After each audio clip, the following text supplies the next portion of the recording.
So we've got here a couple of division problems, and we're going to give our final answer as a decimal.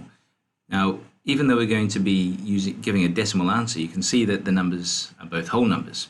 So first thing we need to do really is to set up the problem so that we can solve it. And what we're going to do is set it up like this. So 492, and that's divided by 3. Now you can see I've spread out the digits here in 492 because I know that in my working I'm going to be carrying numbers, so it just gives me a bit of space. Because I know I have to give decimal remainders, I'm going to put in my decimal point. Now if I can't see the decimal point in a number, right, it comes at the end. So 492 is 492.0 or 492.00. You can put in as many zeros as you like. So I want to do that now.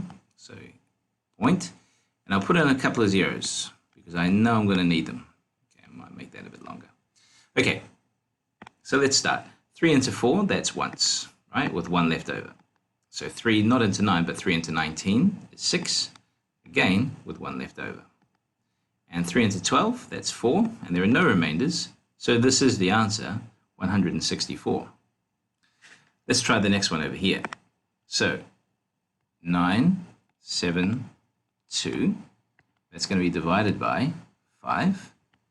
I'm going to make a decimal answer, so put in some zeros. I always put in 2 or 3, and now I can start. Okay, so 5 into 9, that goes once, and there are 4 left over.